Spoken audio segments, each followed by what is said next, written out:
Aussi, tout comme vous avez accepté Christ Jésus le Seigneur, continuez à marcher en union avec lui, enraciné et bâti en lui, et devenu stable dans la foi.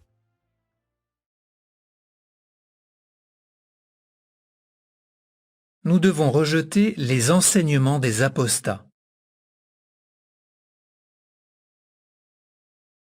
Depuis les débuts de l'Assemblée chrétienne, le diable essaie de tromper les adorateurs de Dieu en semant le doute dans leur esprit.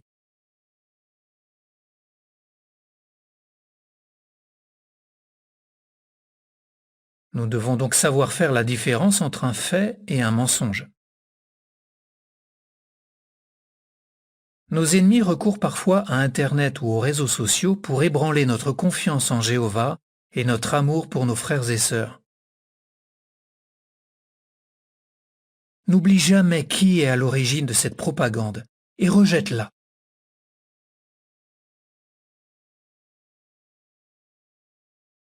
Pour résister aux attaques de Satan, nous devons renforcer notre confiance en Jésus et être conscients du rôle qu'il joue dans le projet de Dieu.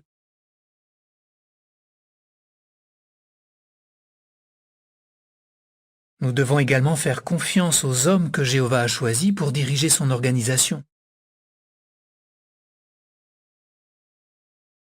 Nous y parviendrons en étudiant régulièrement la Bible. Notre foi sera alors solide comme un arbre aux racines profondes. C'est l'image que Paul a employée dans sa lettre à l'Assemblée de Colosse. Tout comme vous avez accepté Christ Jésus le Seigneur, continuez à marcher en union avec lui, enraciné et bâti en lui, et devenu stable dans la foi. Colossiens 2, versets 6 et 7.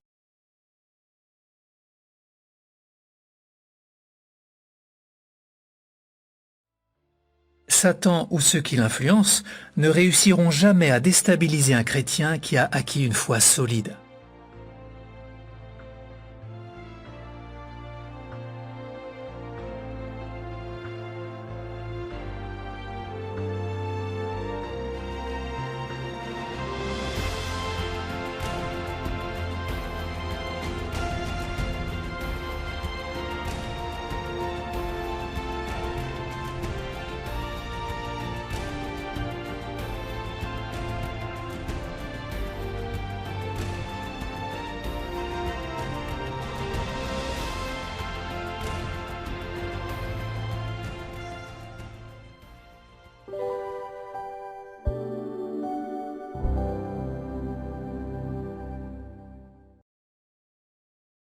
Comment pouvons-nous nous protéger des enseignements qui pourraient ébranler notre foi ?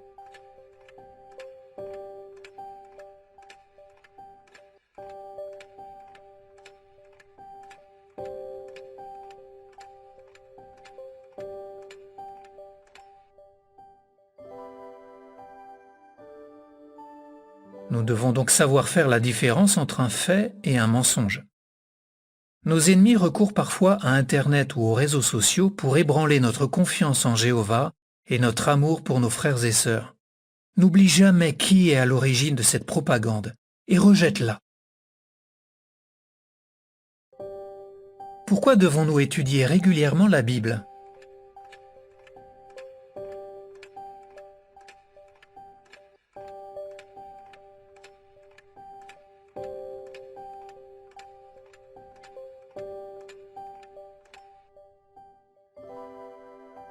Pour résister aux attaques de Satan, nous devons renforcer notre confiance en Jésus et être conscients du rôle qu'il joue dans le projet de Dieu.